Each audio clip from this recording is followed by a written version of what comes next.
વહેલી સવારે ઉઠીને માધવીબેન ગરમા ગરમ પરોઠા બનાવીને બધાને નાસ્તો આપી રહ્યા હતા. સવારનો નાસ્તો ઘરના બધા જ લોકો સાથે બેસીને કરતા હતા, કારણ કે બધાને કામ પર જવાનું હતું. અને બંને દીકરા રોહિત અને વિશાલ અને એના પતિ કાનજીભાઈને મોકલીને માધવીબેન હજુ તો બેઠા જ હતા. ત્યાં તો મોટી વહુ કાજલ પોતાના હાથમાં નાસ્તાની ડીશ લઈને એની પાસે આવી અને કહેવા લાગી કે માજી લ્યો, હું તમારા માટે નાસ્તો લઈ આવી છું. આટલું કહીને મોટી વહુને પરોઠાની ડીશ માધવીબેનની સામે મૂકી. ઘરમાં બબ્બે વહુ હોવા છતાં પણ રસોડાનું બધું કામ હજુ માધવીબેનના હાથમાં હતું. એવું નહોતું કે વહુ ખાવાનું નહોતી બનાવતી અથવા તો એને ખાવાનું બનાવતા નહોતું આવડતું. તેઓ બધું જ કરવા માટે તૈયાર હતી, પરંતુ માં બધાને માધવીબેનના હાથનું ખાવાનું પસંદ હતું. વહુઓ ખાવાનું બનાવવાની બધી જ તૈયારી કરી દેતી, પરંતુ બનાવવાનું કામ તો માધવીબેન કરતા. નાસ્તો કર્યા પછી માધવીબેન છાપું લઈને બેઠા હતા. ત્યારે જ મોબાઈલની રિંગ વાગી. એટલે માધવીબેન બોલ્યા કે વહુ, જરા જોવો તો ખરા, અત્યારે કોનો ફોન આવ્યો છે? તો અત્યારે કાજલ બોલી કે માજી, પિતાજીનો ફોન છે. અરે, એ તો હમણાં જ ગયા છે. તો પછી શા માટે ફોન કર્યો હશે? આવું કહીને માધવીબેને ફોન હાથમાં લીધો અને કાન પાસે લગાવીને કહેવા લાગ્યા કે હેલો, હજુ હમણાં જ ઘરેથી ગયા છો? તો આટલી વારમાં શું કામ પડી ગયું? પરંતુ સામેથી પતિનો અવાજ ન સાંભળીને માધવીબેન ગભરાઈ ગયા અને કહેવા લાગ્યા કે તમે કોણ બોલો છો? ત્યારે જ સામેથી એને જવાબ મળ્યો. એ સાંભળીને માધવીબેનના હાથમાંથી ફોન છૂટી ગયો અને નીચે પડી ગયો. ત્યારે બાજુમાં ઊભેલી વહુએ ફોન ઉપાડ્યો અને વાત કરી. એટલે સામેથી એક વ્યક્તિએ એવું કહ્યું કે આ ફોનવાળા વ્યક્તિને ટ્રકવાળાએ ટક્કર મારી છે અને અમે એને હોસ્પિટલમાં લઈ જઈ રહ્યા છીએ, એટલે કૃપા કરીને જલ્દીથી ત્યાં પહોંચી જાઓ. આટલું કહીને એ વ્યક્તિએ ફોન કાપી નાખ્યો. હવે વહુ તરત જ પતિ અને દિયરને ફોન કર્યો અને એને ઝડપથી હોસ્પિટલ પહોંચવાનું કહ્યું. ત્યારબાદ પોતે પણ પાડોશીઓની મદદથી માધવીબેનને લઈને હોસ્પિટલ પહોંચી. ત્યાં પહોંચતા જ માધવીબેન ઝડપથી અંદર ગયા અને જોયું તો કાનજીભાઈ પલંગ ઉપર સૂતેલા હતા અને ડૉક્ટર એમની તપાસ કરી રહ્યા હતા. થોડીવાર પછી કાનજીભાઈએ આંખો ખોલી અને જોયું તો માધવીબેન એમની પાસે બેઠા હતા. ત્યારે ખુદને સંભાળીને કાનજીભાઈએ પોતાના ખિસ્સામાંથી પૈસા કાઢ્યા અને માધવીબેનના હાથમાં આપીને કહેવા લાગ્યા કે મને માફ કરી દે માધવી, હું તને કશું જ નથી આપી શક્યો અને હવે આપી પણ શકું તેમ નથી. હવે મારી પાસે સમય નથી રહ્યો. હવે મારા જવાનો સમય આવી ગયો છે. આવું કહીને એમણે બંને હાથ જોડ્યા અને એમની આંખો હંમેશને માટે બંધ થઈ ગઈ.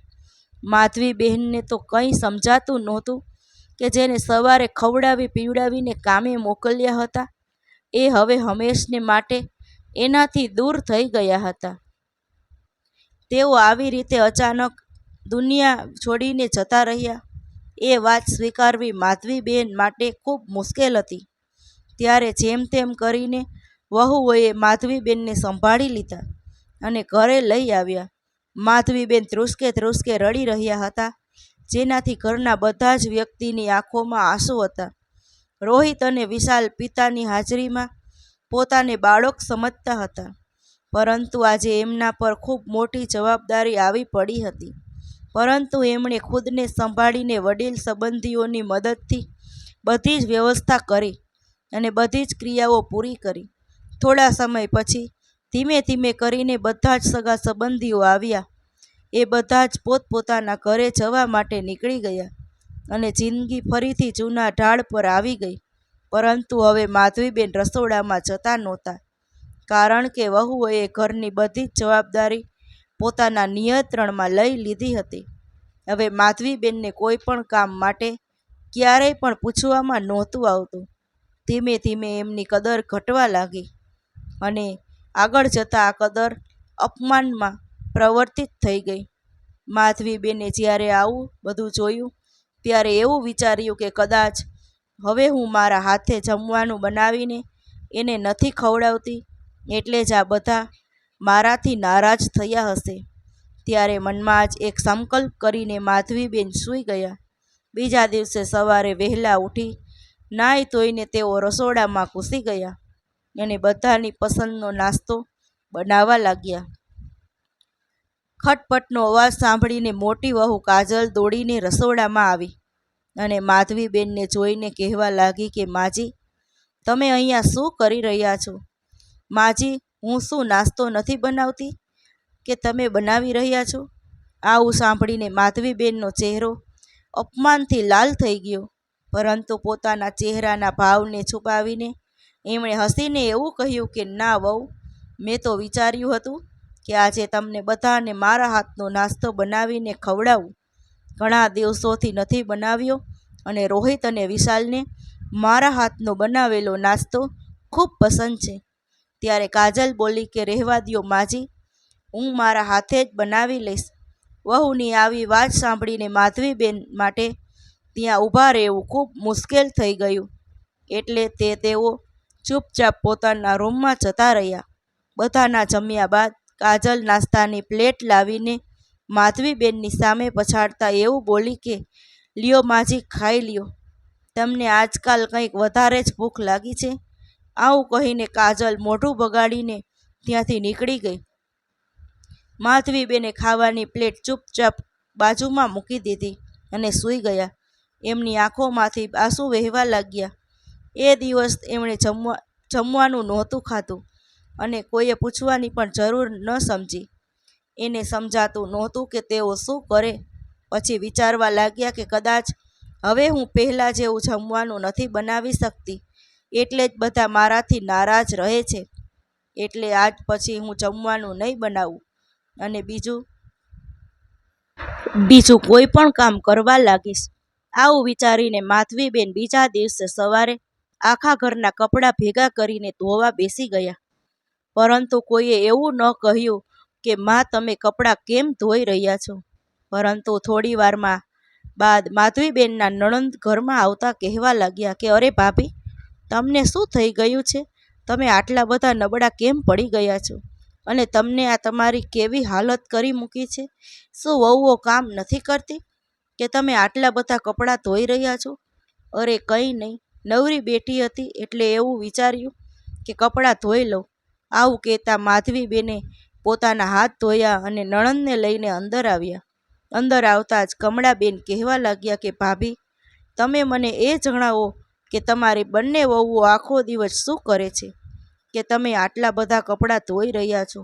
હજુ તો માધવીબેન કંઈ બોલે એ પહેલાં જ વહુ પાણી લઈને આવી ગઈ અને કહેવા લાગી કે હા ફઈને બધી જ ફરિયાદ કરી દ્યો કે અમે તમારી પાસે ઘરનું કામ કરાવીએ છીએ અને ખાવા પીવાનું પણ નથી આપતા.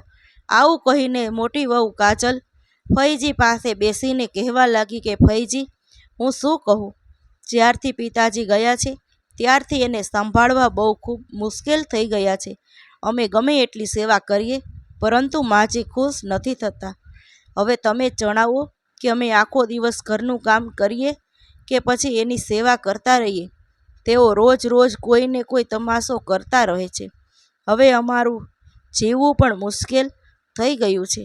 જુઓ ને, આજે આ કપડાં લઈને બેસી ગયા છે ત્યાં સુધીમાં નાની વહુ પણ આવી ગઈ અને જેઠાણીની હામાં હા મિલાવતા બંનેએ ફરિયાદો શરૂ કરી દીધી.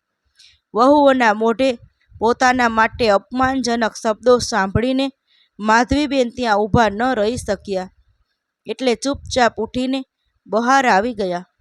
સાંજે ફઈજી પણ પોતાના ઘરે જતા રહ્યા. રાત્રે જ્યારે રોહિત અને વિશાલ ઘરે આવ્યા એટલે બંને વહુઓએ ફરિયાદ કરવાનું શરૂ કરી દીધું. આજે માજી અમારી બદનામી કરવા માટે આખા ઘરના કપડાં લઈને ફઈજીની સામે બેસી ગયા હતા. રોજ રોજની ફરિયાદોથી બંને દીકરા પણ કંટાળી ગયા હતા એટલે તેઓ તરત જ મા પાસે ગયા અને કહેવા લાગ્યા કે મા, શું તમે પ્રતિજ્ઞા લઈ લીધી કે હવે અમને શાંતિથી નહીં જીવવા દો? અમે આખો દિવસ કામ કરીને થાકીને ઘરે આવીએ છીએ અને ઘરે આવીએ છીએ તો તમારું નાટક શરૂ થઈ જાય છે. માં, હવે અમને શાંતિથી જીવવા દો. કદાચ તમે અમારી સાથે ન રહી શકો એમ હોય તો તમારી રહેવાની બીજી કોઈ વ્યવસ્થા કરી લ્યો. આટલું કહીને બંને દીકરા માની કોઈ પણ વાત સાંભળ્યા વગર પાછા જતા રહ્યા. બેટા, મારી વાત તો સાંભળ. માધવીબેન આટલું કહેતા જ રહી ગયા. માધવીબેને તો ક્યારેય વિચાર્યું પણ નહોતું કે પોતાના દીકરાઓ પાસેથી આટલી અપમાનજનક વાતો સાંભળવી પડશે. તેઓ પોતાના પતિના ફોટાને લઈને બેસી ગયા અને ધ્રુસકે ધ્રુસકે રડવા લાગ્યા અને વિચારવા લાગ્યા કે તમે મને આટલા માટે જ એકલી મૂકીને ગયા હતા કે હું અહીંયા દીકરાઓ અને વહુઓની સામે અપમાનિત થતી રહું? જ્યાં સુધી તમે હતા ત્યાં સુધી બધા જ કેટલી ઇજ્જતથી વાતો કરતા હતા, પરંતુ તમે ગયા બાદ આ ઘર ઘર નથી રહ્યું. વહુઓ તો વહુઓ છે, પરંતુ હવે તો દીકરાઓ પણ મને દોષી ઠેરવવા લાગ્યા છે. પરંતુ હવે હું અહીંયા વધુ અપમાનજનક જીવન નથી જીવી શકું એમ. જ્યારે દીકરાઓએ જ મને ક્યાંક બીજી વ્યવસ્થા કરવા માટે કહી દીધું છે, તો હવે હું આ ઘરમાં રહીને શું કરીશ? આવું વિચારીને માધવીબેને પોતાના આંસુ લૂછ્યા અને એક નાની બેગમાં પોતાની જરૂરિયાતનો થોડો સામાન ભર્યો અને પોતાના પતિનો ફોટો મૂકીને સવાર થવાની રાહ જોવા લાગ્યા. રાત પર ઊંઘ ન આવી, પરંતુ ક્યાંય જઈ પણ નહોતા શકતા, એટલે સૂર્યોદય પહેલાં જ તેઓ ચૂપચાપ દરવાજો ખોલીને બહાર નીકળી ગયા. ક્યાં જવું છે એ નિર્ણય લીધા વગર બસ જ્યાં પગ લઈ જાય ત્યાં ચાલતા સોમસામ ગલીઓ પાર કરીને માધવીબેન હાઈવે ઉપર આવી ગયા અને ત્યાં સુધી ચાલતા રહ્યા જ્યાં સુધી એમના પગ જવાબ ન આપી ગયા. જ્યારે એની નિંદ્રા તૂટી અને જોયું તો બપોર થઈ ગયું હતું અને તેઓ પરસેવાથી પલળી ગયા અને તેઓ કોઈ ઢાબા સામે ઊભા હતા. હવે એની અંદર વધુ ચાલુ કરવાની હિંમત નહોતી, એટલે ત્યાં બનેલા ઓટલા પર બેસીને થોડો સમય આરામ કરવા લાગ્યા. થોડી વાર બાદ એમણે બાજુમાં એક નળ જોયો, તો ત્યાં જઈને થોડું પાણી પીધું અને મોઢું ધોયું, જેનાથી એને થોડી રાહત મળી. હવે માધવીબેન ત્યાં જ બેસીને વિચારવા લાગ્યા કે હવે મારે શું કરવું અને ક્યાં જવું. ત્યારે જ એમણે જોયું કે 3-4 લોકો એક વ્યક્તિને મારી રહ્યા હતા, પરંતુ એ વ્યક્તિ કોઈ પણ રીતે એનાથી છૂટીને ભાગી ગયો. માધવીબેન એની પાસે જઈને કહેવા લાગ્યા, કેમ ભાઈ, એની શું ભૂલ હતી? તો લોકો એને કેમ મારી રહ્યા હતા? ત્યારે એમાંથી એક વ્યક્તિ બોલ્યો કે માજી, આ માણસ મારા ધાબામાં જમવાનું બનાવવાનો હતો, પરંતુ આજે હું પૈસા મૂકીને નાવા ગયો હતો ત્યારે મોકાનો ફાયદો ઉઠાવીને એ મારા પૈસા ચોરીને ભાગી રહ્યો હતો. હવે ધાબાના માલિકની સામે સમસ્યા એ હતી કે ઘણા બધા ગ્રાહકો ધાબામાં આવીને બેઠા હતા અને એના ઓર્ડર કેવી રીતે પૂરા કરવા એને કંઈ સમજાતું નહોતું, કારણ કે જમવાનું બનાવવાનું વાળો તો ચોરી કરીને ભાગી ગયો હતો. આ બાજુ રાહ જોઈને બેસેલા ગ્રાહકો હવે ગુસ્સો કરીને કહી રહ્યા હતા કે જલ્દીથી જમવાનું આપો અથવા તો અમારા પૈસા પાછા આપો. પૈસા પાછા આપવાનો મતલબ એ હતો કે આ બધા જ ગ્રાહકો ફરીથી એના ધાબા પર નહીં આવે. એટલે માલિક ગભરાઈને આમ તેમ ફોન કરીને કોઈ પણ રીતે જમવાનું બનાવવા વાળાની વ્યવસ્થા કરવાનો પ્રયાસ કરી રહ્યો હતો. ધાબાના માલિકને પરેશાન જોઈ માધવીબેને આશાનું કિરણ દેખાયું અને તેઓ ડરતા ધાબાના માલિક પાસે ગયા અને કહેવા લાગ્યા કે બેટા, મને થોડો સમય આપ, હું પ્રયાસ કરું છું. મારું બનાવેલું જમવાનું કદાચ તને પસંદ આવી જશે. આવું સાંભળીને ધાબા સંચાલક કહેવા લાગ્યો કે માજી, ચાલો હું તમને અમારું રસોડું બતાવી દઉં. જે કંઈ પણ સહયોગ જોઈએ એ જણાવી દેજો. આ છોકરાઓ તમારી બધી જ મદદ કરશે. આવું કહીને એણે 2 છોકરાઓને માધવીબેન પાસે મોકલી દીધા અને બહાર જઈને ગ્રાહકોને ખાતરી આપવા લાગ્યો કે બસ થોડીક વારમાં જ તમારા બધાના ઓર્ડર આવી જશે. ત્યારે રસોડામાં માધવીબેન પૂરા મનથી લાગી ગયા હતા. એમણે છોકરાઓને લસણ, ડુંગળી, ટમેટાની પેસ્ટ બનાવવાનું કહી દીધું અને પોતે દરેક ઓર્ડર પ્રમાણે જમવાનું તૈયાર કરવા લાગ્યા. રસોડા બાબતે તો તેઓ પહેલાંથી જ નિપુણ હતા, એટલે વધુ વાર ન લાગી. જમવાનું તૈયાર થતાં જ ઢાબા સંચાલકે તરત જ ગ્રાહકો સુધી પહોંચાડી દીધું. પરંતુ જમ્યા પછી જે કાંઈ પણ પ્રતિભાવ મળ્યો એ આશ્ચર્યજનક હતો, કેમ કે બધા જ લોકો ભોજનના ખૂબ વખાણ કરતા હતા. આજના ભોજનમાં ખૂબ સ્વાદ હતો એવું કહી રહ્યા હતા. ઢાબા સંચાલક આવું સાંભળીને ખૂબ ખુશ થઈ ગયો અને માધવીબેન પાસે જઈને કહેવા લાગ્યો કે માજી, આજે તમે મને મુશ્કેલીમાંથી બચાવી લીધો છે. તમારો આભાર કેવી રીતે માનું? ઢાબા સંચાલકની આવી વાત સાંભળીને માધવીબેનની આંખો ભરાઈ આવી અને એમણે પોતાની આખી કહાની ઢાબા સંચાલકને કહી સંભળાવી. એમની આપવી સાંભળીને ઢાબા સંચાલક પણ દ્રવિત થઈ ગયો. એણે માધવીબેનના આંસુ લૂછા કહ્યું કે માજી, હવે તમે ક્યાંય નહીં જાઓ. તમે મને દીકરો કહ્યો છે અને મારા ઢાબાને બંધ થતાં બચાવી લીધું છે. મારા માટે આનાથી વધારે ખુશીનું શું હોઈ શકે? માજી, હું અનાથ છું. બાળપણથી જ માના પ્રેમ માટે તરસી રહ્યો છું. મારી મા મને જન્મ આપતા જ ભગવાનને વાલી થઈ ગઈ હતી અને પિતાજી પણ માના ગયા બાદ જ જતા રહ્યા હતા. કાકા કાકીએ જેમ તેમ કરીને 10 ધોરણ ભણાવ્યું હતું અને પછી એવું કહીને ઘરમાંથી કાઢી મૂક્યો કે હવે તું કમાવા લાયક થઈ ગયો છે. શું જિંદગીભર અમે લોકો તારો બોજ ઉઠાવતા રહીશું? થોડા સમય સુધી મેં મહેનત મજૂરી કરી અને પૈસા ભેગા કરીને પોતાની રોજીરોટી માટે આ નાનું એવું ઢાબું ખોલ્યું હતું. આવું કહેતા એની આંખો ભરાઈ આવી. પછી તરત જ એના આંસુ લૂછતા એવું બોલ્યા કે માજી, હવે મને ભગવાન પાસે કોઈ ફરિયાદ નથી. જુઓ ને, તેમણે તમને મા રૂપમાં અહીં મોકલી આપ્યા છે. હવે આપણે મા દીકરો સાથે રહીશું અને સાથે મળીને ઢાબુ ચલાવશું. ત્યારે માધવીબેન એના માથા પર પ્રેમથી હાથ મૂક્યો અને એની સાથે રહેવા માટે રાજી થઈ ગયા. રોહિત અને વિશાલ તો પોતાની માને શોધવાનો કોઈ પણ પ્રયાસ ન કર્યો. ભગવાને માધવીબેનને બીજો દીકરો આપી દીધો, જે એમના સગા દીકરાઓ કરતાં પણ સારો મિત્ર હતો.